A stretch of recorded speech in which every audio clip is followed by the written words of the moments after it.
I've always lived in the South. I like being in the South. I think it's the best. Thank you. Thank you. Thank you. I like the weather. I love the heat. I'm a big fan of the heat, you know. Sometimes I'll go out to like Phoenix, you know, and it'll be a lot hotter than what I'm used to. And I'll complain about it a little bit. And they always say the same thing to me. You know what they say? They go, yeah, but it's a dry heat. That's what they say. It's a dry heat. They say it like their heat is better than my heat. I get defensive about it. I'm like, oh, it's a dry heat, huh? Well, I like a wet heat. Yeah, that's the kind of heat I like. I like a wet heat. I like to feel like a sauna outside. I like to sweat in places I didn't even know I could sweat in. I like to go, why is that wet?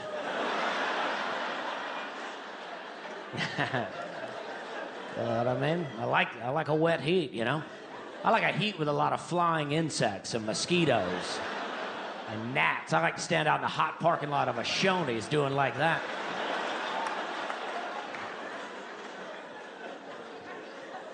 I like to go out in the backyard for 2 minutes and come back in and go, I just got tore up out there. You know what I mean? That's right. You can't get that in a dry heat. I went out to Iowa not too long ago, thank you, and I went through a cologne phase for a while. I used to wear a lot of cologne. People never liked me in cologne. They were never like, ooh, you smell good. They were always like, who's wearing cologne?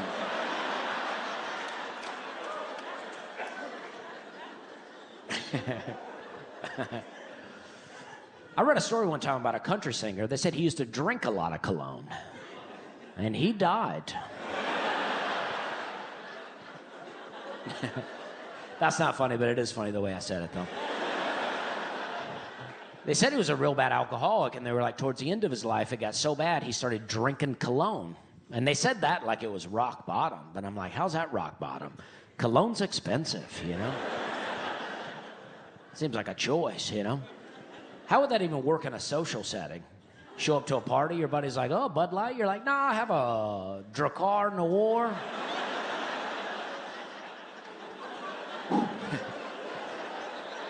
It's got some heat on it. You know what I mean? Okay. I went out to San Diego not too long ago. Had a lot of fun out there, thank you. And a lot of homeless people out there. I don't mind. A lot of people think I'm homeless, you know what I mean? Doesn't bother me. And they were very polite. They were some of the nicest homeless people I'd ever seen. One guy came up to me on the street. He had both hands on his belt like this. He goes, would you like me to whoop your ass?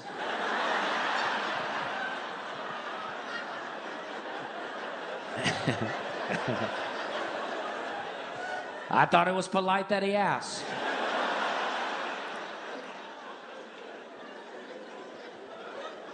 I go to a lot of cities. A lot of times they won't ask, you know.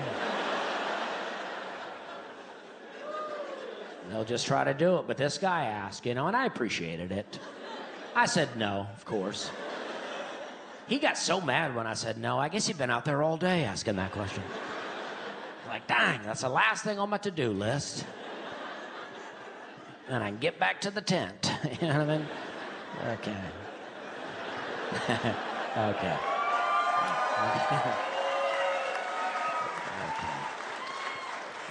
I think if I were homeless, the first thing I'd save up and buy would be a day planner. That way, every day I could open it up and go, nothing to do. That joke never does as well as I'd like. But, I think people think I'm making fun of homeless people when I'm really just admiring the freedom, you know? Free schedule any day of the week, that's what I'm talking about. Never gets better the more I explain it, but here's a joke that never works. This joke is not about homelessness, though. This is a different joke. It's a good joke, it just doesn't do that well for audiences. I like this joke a lot. I'm a big fan of it. Now, we're going to do it in a minute, though. Here we go. Okay. All right. Here it goes. Sometimes I'll be listening to the radio, and they'll be advertising like a local business, you know, and they'll be like, we've been in business for well over 50 years. And I'm like, well, how well over, you know? Not well over enough to put another number on it?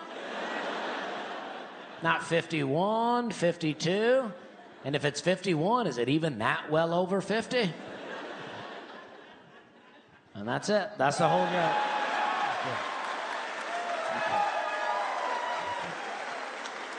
It's a good joke. It's a good joke. It's not that funny, I guess, but it does make a lot of sense. But that's not really what you want out of a comic, you know, just to make a lot of sense. You don't want to leave the show being like, you know what, he wasn't that funny, but he made a lot of sense. I found myself sitting there not laughing so much as I was being like, you know what, that adds up, what he's saying right there. I appreciate the way he puts things together in a way that I can understand. Like if somebody hands you a drink and they go, there's well over 6 ounces in here. You're like, are you trying to say 7? That's the same joke, bit of a different twist to it. Not much funnier, but it is still makes a lot of sense. And, I get around a bit, and had a lot of fun out there. And this lady came up to me after the show, and she goes, hey, great show. I was like, thank you, I appreciate that. And then she goes, have you ever milked a cow? And I said no, and she goes, do you want to? And I said no, you know. Not looking to do a lot of chores after my show. I just kind of want to relax, you know. I'm not trying to go back to this lady's farm and shear the sheep and shoe the horses. Then she was like, because my husband's getting wild tonight and I need somebody to help me milk the cows. And at that point, I wasn't even sure we were still talking about cows.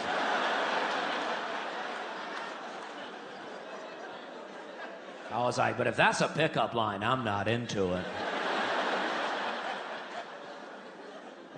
I don't even know what that could be and be something that I'm into, you know? I don't even like milk that much. Like, I like milk. I had a little bit of milk today, you know? But I don't like it enough to be into milk. I'm not like, ooh, milk, huh? You say you had milk? Yeah, okay. Milk's weird anyway, though. I do like it, but you ever think about milk? It's like outside right now in an animal somewhere. And we go out there and we're like, yeah, give me that milk. The baby calves in the corner all hungry. We're like, nah, this is my milk now. I got a whole 5-gallon bucket here. About to take this back to my family. About to have a lot of milk mustaches back at our place. I want to know how we settled on cow's milk, you know? You got to think at one point we weren't drinking animals' milk, and then we're like, you know what? We're going to start drinking animals' milk. But we had to find out which ones were good, you know? How did we do it? I like to think it was one guy milking every animal for like 10 years, you know? After like a decade, he's like, it's cows, man, it's cows. I am so sick.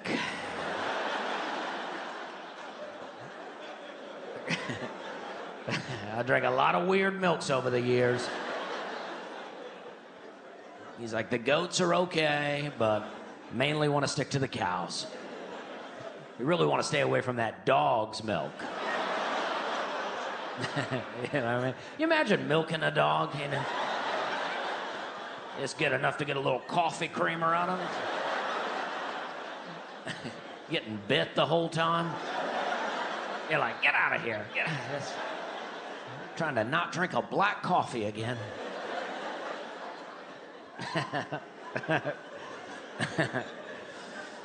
I went with a friend to a coffee shop. He ordered a latte. They were like, what kind of milk? He goes, chocolate. And I don't drink a lot of lattes, so I don't know, but that don't sound right to me. I feel like that was the question they were asking.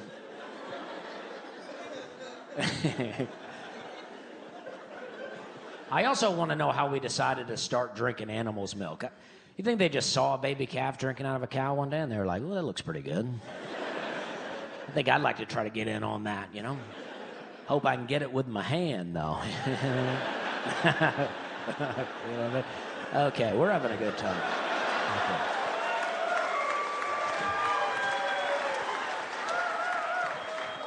I like a lot of milk jokes in my show. I'm a real milk joke comic now. But I like having kids. I'm a big fan of kids. I never thought I would have kids, and I love it, you know? I think it's the best. So now I try to encourage other people to have kids. I'm always like, if you don't have kids, go home tonight, get pregnant. You know what I mean? I'm pushing it on them. I'm like, do it, do it. And I was talking to a friend of mine one night outside a comedy club, and she was out there smoking a cigarette, and I got her so fired up. You know, she was like, dang, I want to have a kid now too, you know? She goes, but then again, if I get pregnant, I got to quit smoking. And I was like, well, I don't know, you know? Like, it's different for everybody, you know? Like, for instance, my sister, she smoked while she was pregnant, and it only took her 6 months to have a baby. Okay. Okay. Nah, that is true, though. And they're fine, though. That was years ago. They're fine. But I think my sister liked it at the time, you know, because the hospital wanted to babysit for a while, so she got to go back to her trailer and smoke cigarettes and take care of her diabetes. My sister had, like, the original diabetes, you know? I know nowadays we got a couple of different kinds. And over the years, we've developed a type 2, you know, so we'll call the original type 1. But back when I was growing up, there was just one kind, so we didn't call it type 1. We just called it, you know, diabetes or whatever. I don't know if that's true, but that is how I remember it. I don't remember there being a lot of kinds of diabetes back then. And my sister has the original, you know, and it felt like nobody in my family really knew a lot about diabetes, you know, because we'd be out playing when we were kids, and my sister's blood sugar would get low or whatever, and we'd be like, and she would kind of zombie out there. And we're like, why you being all quiet, you know? And then she'd go to the hospital. After a while, we realized you just kind of shove a Jolly Rancher in her mouth, you know, and she kind of spring back to life. And we're like, all right, you're up, you know, you're pitching. It's like, there's only 3 of us out here. Can't be sleeping on the mound like that.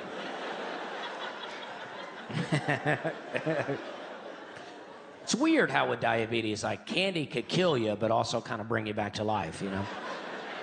It's pretty crazy. Somebody's suffocating out there right now.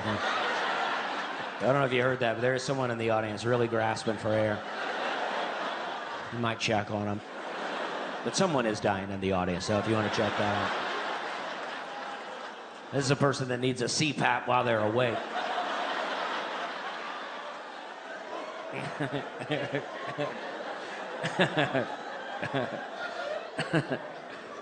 You're choking when you're awake.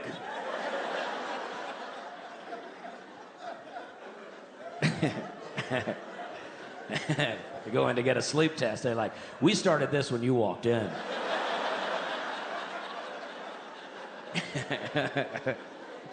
Okay. Okay. Now we're having a good time, though. Okay.